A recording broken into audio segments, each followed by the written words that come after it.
안녕하십니까. 9시 경남 뉴스입니다. 오늘은 경남의 소아과 대란 현상을 짚어봅니다. 최근 5년 동안 경남의 소아과 13곳이 문을 닫았습니다. 밤새 열이 나고 우는 아이의 진료를 보기 위해 새벽 5시부터 병원 앞에서 줄을 서야 하는 게 현실인데요. 이형관 기자가 취재했습니다. 동해체 특이도 전 창원의 한 아동병원 앞입니다. 진료 시작 3시간을 앞두고 아직 병원 문도 열리지 않았는데 복도에 긴 줄이 늘어섰습니다. 지금 새벽 한 5시 50분 정도네요. 애기들이 많이 몰릴 때는 내일부터 한두 시간 해야 되니까 최대한 빨리 하려고 왔습니다. 오전 9시에 시작될 진료를 위해 부모들이 밤잠을 설쳐가며 새벽부터 접수 대기를 하는 것입니다. 오늘도 한 1시간 정도 계속 기다리신 것 같은데 다 이런 거 없으면 애들이 아파서 갈 데가 없어요. 마치 명품을 사려고 백화점 문 열기 전 줄을 서는 오픈런 현상과 비슷합니다. 네, 현재 시간이 오전 6시 10분입니다. 진료 접수를 시작한 지 10분 정도가 흘렀는데요. 접수 인원을 한번 살펴보면 벌써 28명에 이릅니다. 소아과마다 북새통인 것은 다른 의원도 마찬가지. 진료 시작 5분 만에 진료 대기 공간은 이미 어린이와 보호자들로 발 디딜 틈이 없습니다.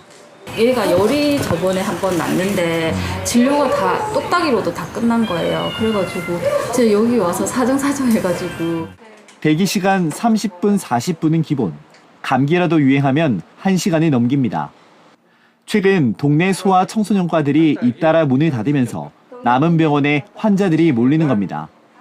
아침 9시 한 30분까지 지금 제가 진료 마친 애들이 한 20명 남짓되고 대기하고 있는 사람이 한 26명.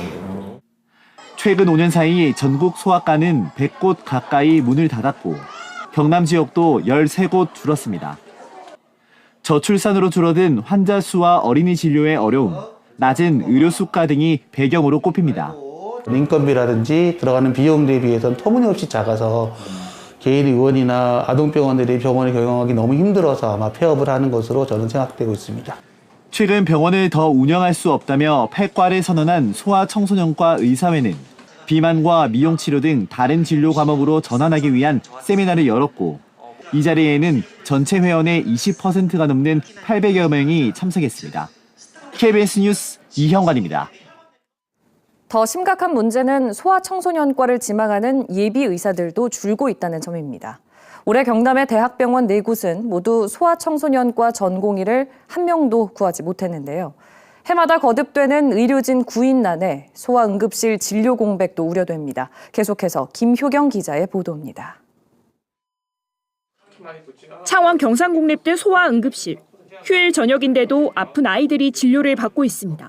한 4-5살 그쯤이 많이 아프더라고요. 근데 이제 언제 아플지는 모르잖아요. 가서 이제 해결하고. 이 병원은 2020년부터 24시간 공백 없는 소아응급실을 운영했습니다. 하지만 지난 3월부터 자정부터 새벽 6시까지 소아응급진료를 사실상 중단하고 4개월 미만 영아, 40도 이상 발열 등 위중한 때만 대기 중인 전문의를 호출해 긴급진료에 나섭니다. 벌써 3년째 전공의를 한 명도 확보하지 못한 데다 지난해 촉탁의사 한 명마저 병원을 떠나면서 인력 한계에 부딪혔기 때문입니다. 저는 야간에 하는 응급실이고 이렇게 체력적으로 조금 힘든 부분은 확실히 있습니다. 더 큰 문제는 앞으로입니다. 올해도 이 병원에서는 소아청소년과 전공의 지원자가 한 명도 나오지 않았습니다. 지난해 12월에는 촉탁의사 모집 공고도 반년 넘게 감감무소식입니다. 경남에서는 양산 부산대학교 병원과 삼성 창원병원, 경상국립대학교 병원도 소아청소년과 의료진이 부족한 건 마찬가지입니다. 소아응급의료 공백이 언제든 발생할 수 있는 것입니다. 실제 지난 3월 하동에서 4살 아이가 탈장으로 출혈 증상을 보였는데 진주와 사천, 창원 등 관할 병원 응급실에 소아청소년과 전문의를 찾지 못해 119 구급대 도착 2시간 만에 현장에서 136km 떨어진 전남의 한 종합병원으로 옮겨졌습니다.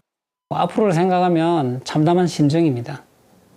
그래서 이게 하루빨리 뭔가 정부에서 해결책을 내놓고 뭔가 좀 개선되는 변화가 있었으면 좋겠습니다. 우리나라 소아청소년은 전체 인구의 17%인 876만여 명. 하지만 최근 5년 사이 소아청소년과 진료 인원은 24% 줄었고 2013년 97.4%였던 전공의 충원율은 올해 상반기 16.3%에 그쳤습니다. KBS 뉴스 김효경입니다. 국비 등 62억 원이 투입된 함양 토속어류 생태관이 올해 초부터 무기한 휴관에 들어갔습니다. 부실 운영과 예산 낭비 논란 탓인데요. 함양군은 이 어류 생태관을 작은 영화관으로 바꾸기 위한 절차를 밟고 있지만 환경부 승인 여부가 관건입니다. 박기원 기자입니다. 토종 민물고기를 전시하는 함양 토속어류 생태관입니다. 환경부 예산과 군비 등 62억 원을 들여 2009년 문을 열었습니다. 갈견이와 피라미 등 민물고기 20여 종, 천여 마리를 전시해 관람객을 맞았지만 지난 1월 무기한 휴관에 들어갔습니다. 새로운 콘텐츠가 없는 데다 관람객도 크게 줄었기 때문입니다. 2018년 하루 평균 60여 명 수준이던 관람객 수는 지난해 10명 아래로 떨어져 찾는 사람이 거의 없었습니다. 한 해 1억 4천만 원에 달하는 운영비마저 지난해 군 의회에서 전액 삭감됐습니다. 고심 끝에 함양군은 어류 생태관을 작은 영화관으로 쓸 수 있도록 이달 초 경상남도에 용도 변경 신청서를 제출했습니다. 토속 어류 생태관은 가재 모양으로 만들어졌습니다. 뒤쪽으로 갈수록 건물이 좁아져서 다양한 용도로 활용하기에는 한계가 있습니다. 함양군은 현재 지역에 영화관이 없고 건물 구조상 생태관을 작은 영화관으로 만드는 데 적합하다고 판단했습니다. 관건은 환경부 승인입니다. 환경부 보조금 14억 원이 투입됐기 때문입니다. 보조금법 시행령에는 보조금으로 취득한 재산의 경우 내역 연수가 넘으면 처분의 제한을 받지 않습니다. 철근 콘크리트로 지어진 어류 생태관의 내구 연한은 40년, 아직 26년이나 기간이 남았습니다. 환경부 방문도 하고 활용도를 높이기 위해서는 국민들이 많이 이용할 수 있는 시설로 바꿔야 된다고 저희들이 생각을 하고 있습니다. 지역 경제 활성화를 목적으로 수십억 원이 투입됐지만 관람객 외면을 받는 어류 생태관. 환경부가 용도 변경을 승인하지 않을 경우 애물단지로 전락할 가능성이 큽니다. KBS 뉴스 박기원입니다.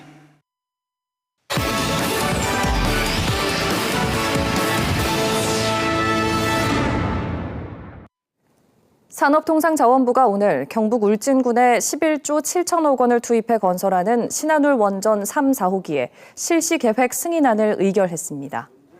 이에 앞서 지난달 15일 창원 두산 에너빌리티에서는 2조 9천억 원 규모인 원전 주기기 제작 행사가 열리기도 했습니다. 주기기에 이어 추가로 펌프와 배관, 케이블 등 보조기기는 앞으로 10년 동안 2조 원 규모로 순차 발주될 예정입니다. 한화오션이 대우조선해양을 인수한 뒤 처음으로 신입과 경력 등 인재 영입에 나섰습니다. 한화오션은 올해 말까지 수시 모집 형태로 생산과 연구개발, 설계와 전략, 재무 등 모든 분야에 걸쳐 채용 규모에 제한 없이 신입과 경력직을 뽑는다고 밝혔습니다. 한화오션은 과거 대우조선 시절 빠져나간 중요 인력 160여 명을 우선 확충할 계획입니다.